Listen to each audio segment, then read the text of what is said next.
Bruno Ganesh, bonjour. Bonjour. Il y a eu de nouvelles manifestations samedi à Paris.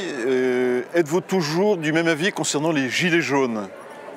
Oui, encore que la situation a évolué de façon dramatique d'ailleurs, et je condamne évidemment cette terrible humiliation pour l'État dont toute la presse internationale et tous les médias étrangers se sont fait l'écho, avec des conséquences certainement pour notre commerce, pour notre tourisme, pour notre réputation, qui je ne me réjouis pas de voir le discrédit dans lequel tombe à cette occasion le président de la République, bien sûr, et le gouvernement.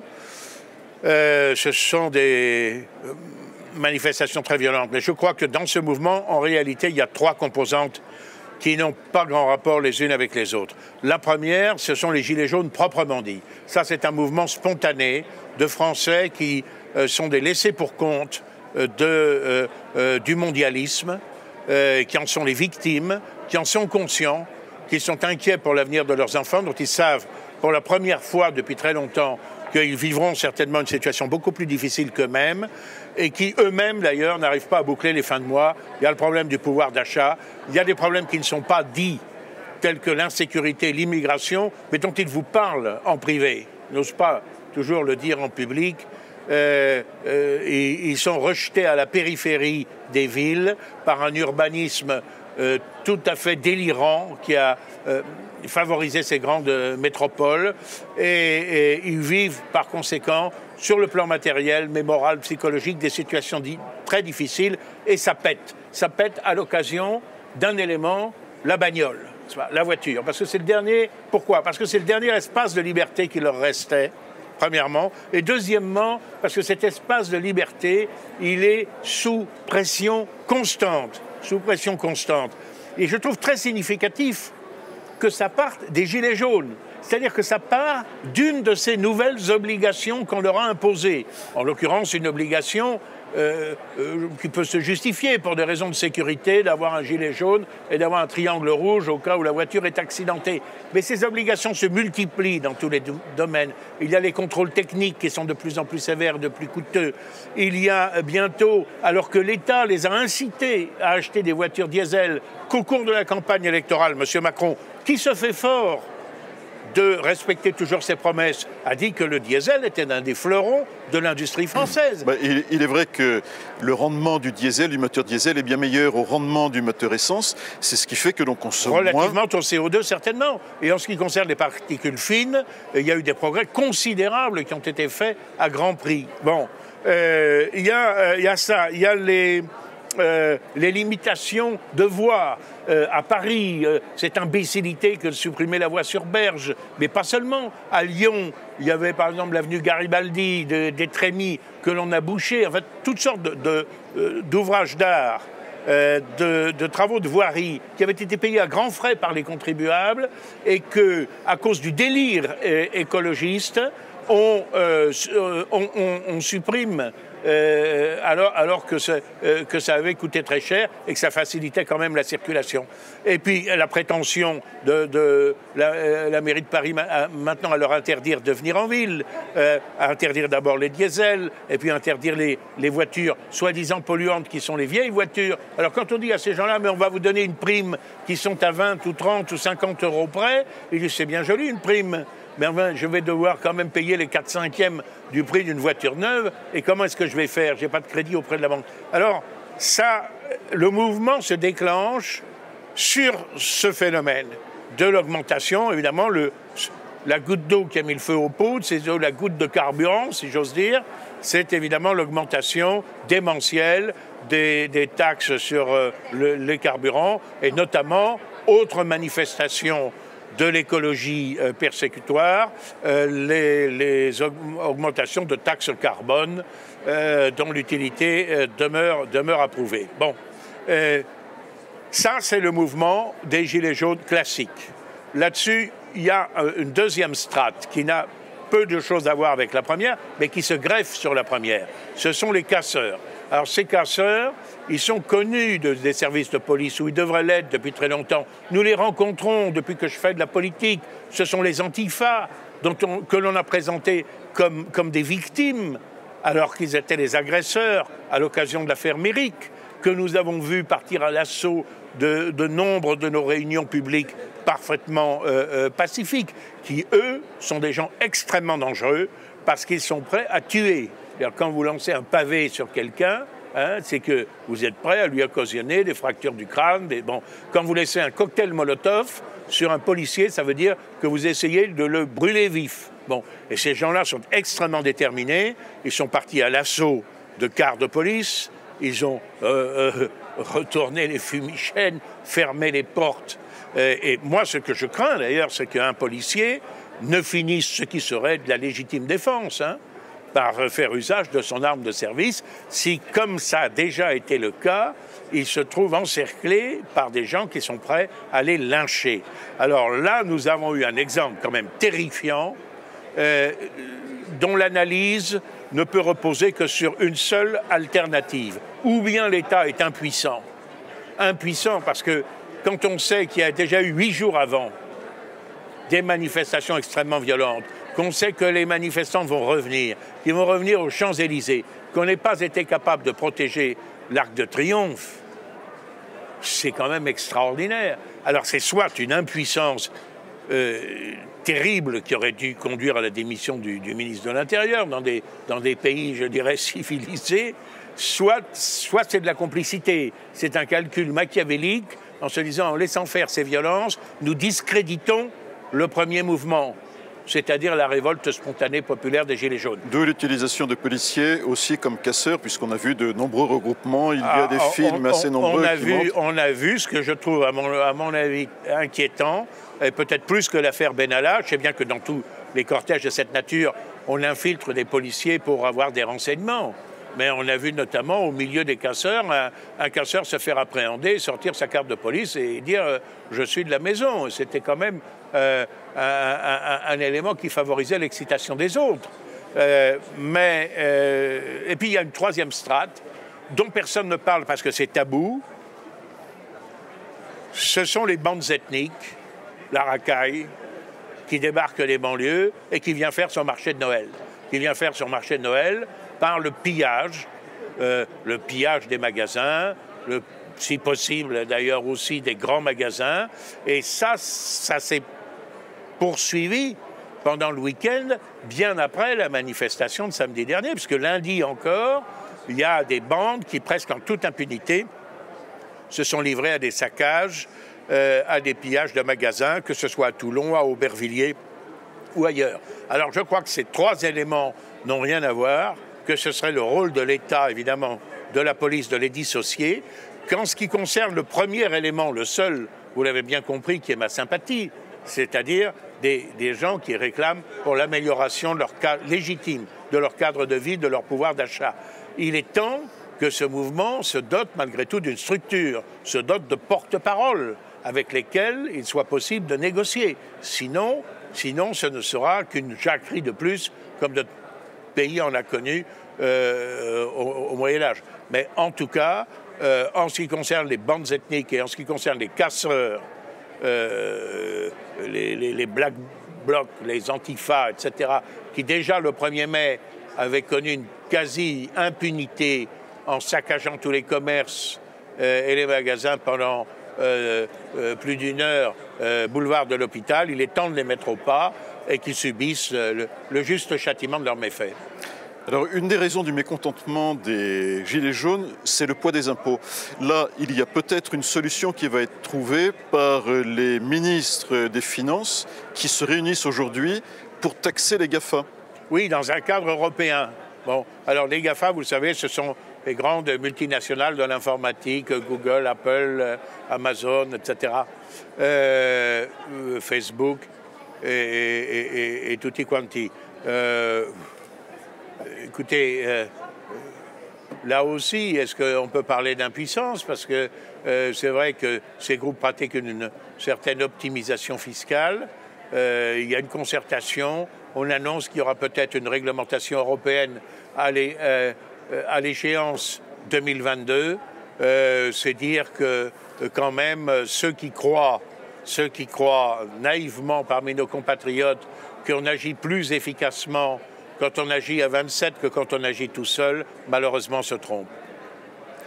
Alors, autre dossier européen, dans la mesure où des Chinois vont remplacer Total en Iran suite aux condamnations donc, de l'Iran par les États-Unis. Déçu, surpris, étonné Non, mais c'est la suite logique, c'est une catastrophe. C'est une catastrophe parce que Total pouvait être exploité, était prêt à faire des investissements considérables à hauteur du milliard d'euros et exploiter les gisements de gaz de l'Iran. Alors ceci intervient d'ailleurs curieusement en un temps où le commissaire européen chargé de l'énergie lance une attaque contre le gaz que je trouve tout à fait déplacée et parfaitement contradictoire avec le programme énergétique assez confus, il faut bien le dire, que M. Macron a annoncé une dizaine de jours après les premières manifestations de Gilets jaunes à Paris.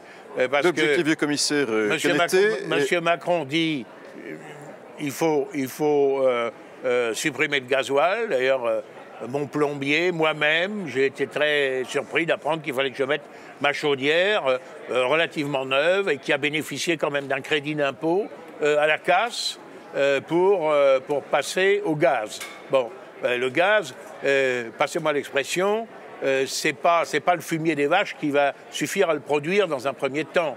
Bon, bien évidemment, ce sera du gaz naturel qui est quand même moins polluant, c'est vrai, qui produit moins de suie, de déchets carbonés que le fioul. Bon, soit.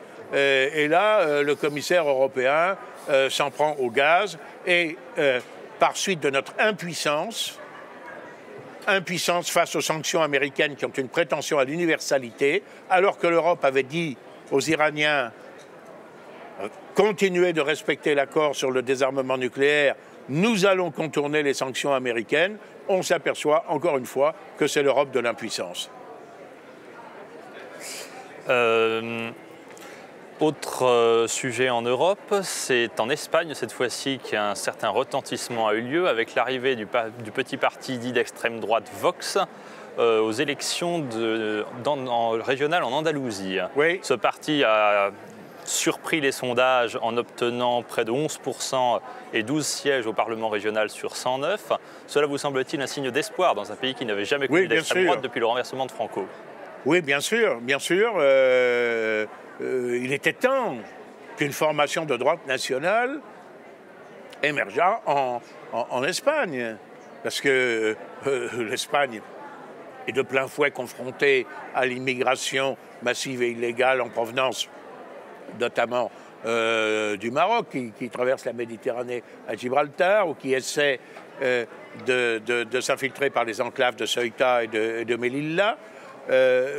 L'Espagne connaît, la société espagnole connaît des signes de désagrégation comparables à ceux que nous connaissons, avec une exacerbation du régionalisme. Alors je suis très heureux que ce soit à l'occasion des élections andalouses que le mouvement Vox, que nous connaissons, avec lequel Marine Le Pen entretient des relations, ait connu cette percée. Et personnellement, comme je connais aussi le Portugal et que j'y ai beaucoup d'amis, j'espère que cet exemple va être suivi également au Portugal, qui a besoin d'une formation de nationaux qui soient sur les mêmes lignes que les Français du Rassemblement national, mais aussi que les Italiens de la Ligue, les Autrichiens du Parti de la Liberté et beaucoup d'autres encore qui sont aujourd'hui nos partenaires. Et j'espère bien que ce mouvement Vox va avoir des élus lors des prochaines élections européennes, des élus avec lesquels nous allons pouvoir travailler ensemble. Je trouve ça très symbolique que ça arrive au moment où, par une mesquinerie absolument incroyable, le gouvernement socialiste veut profaner la dépouille du général Franco et l'extraire de la vallée des morts, de la vallée de Los Caídos, qui est un monument précisément qui a été construit, édifié après les horreurs de la guerre civile espagnole, horreurs surtout du côté des prétendus républicains, anarchistes, communistes, trotskistes, qui ont massacré des civils dans des conditions absolument horribles, ce dont personne ne parle. On vous dit toujours Franco, la dictature, etc. Oui, mais Franco, il a sauvé l'Espagne. Et il a sans doute d'ailleurs sauvé l'Europe en refusant aussi le passage des armées allemandes à travers son territoire pour gagner l'Afrique du Nord. Bon, et il a modernisé ce pays considérablement. Et il avait fait faire ce monument à la vallée de Los Caídos, où sont enterrés, si j'ose dire, côte à côte, aussi bien les soldats du camp républicain que les soldats du camp national. Autrement dit, c'était un geste de réconciliation nationale. Le gouvernement socialiste, de façon particulièrement mesquine, mais comme fait toujours la gauche et l'extrême gauche, s'en est pris à ce symbole, eh bien, ça lui revient en pleine figure. Et je me réjouis que les patriotes espagnols commencent enfin à se mobiliser. En France aussi, les patriotes français voudraient se mobiliser, mais à Lyon, où vous avez longtemps vécu et dont vous avez été élu encore aujourd'hui au Parlement européen, le mouvement Génération Identitaire, qui depuis 2007 organise la procession Lugdunum Suum en hommage à la Vierge Marie, vient de voir pour la 3e fois cette manifestation interdite a priori et sans motif cette fois-ci. Qu'est-ce que cela vous inspire? Alors c'est incroyable. Je ne suis pas... je suis membre du Rassemblement national. Et je dis aux jeunes identitaires, si vous voulez faire quelque chose de sérieux en politique, rejoignez le Rassemblement national. Voilà. Mais et je ne défends pas toutes les initiatives des identitaires. Certaines me sont apparues parfois intempestives. Mais je suis attaché à la liberté d'expression, y compris pour les gens qui ne pensent pas comme moi. Alors je rappelle qu'en France, une manifestation n'a pas à être autorisée, elle a à être déclarée. Que depuis un arrêt séculaire du Conseil d'État, l'arrêt Benjamin, elle ne peut être interdite que si l'État fait la preuve de ce qu'il y a un trouble à l'ordre public dont il ne dispose pas des moyens suffisants pour juguler. À qui fera-t-on croire qu'une procession en quelque sorte d'identitaire venue honorer la Vierge Marie à Fourvière rentrerait dans ce cadre? C'est un abus de pouvoir manifeste des préfets. Et ce genre d'abus de pouvoir, à l'encontre de ce que l'on appelle l'ultra-droite, etc., infiniment plus pacifique que les gens de l'autre bord, malgré tout, a commencé avec le préfet Carinco. Je suis désolé de voir que ça continue. Je crois que leur talentueux avocat a obtenu déjà d'ailleurs l'annulation de cette interdiction par le tribunal administratif. Le préfet, Red Combal, reprend les mêmes dispositions. Moi, je crois que le préfet se rend passible de sanctions pénales en agissant ainsi. Et je pèse mes mots. Il s'agit d'un comportement tout à fait anormal. Sur le fond de l'affaire, le 8 décembre est une fête mariale. C'est une fête spontanée des Lyonnais qui allument des bougies à leurs fenêtres. Ce qui fait que toute la ville, en cette nuit d'hiver, scintille.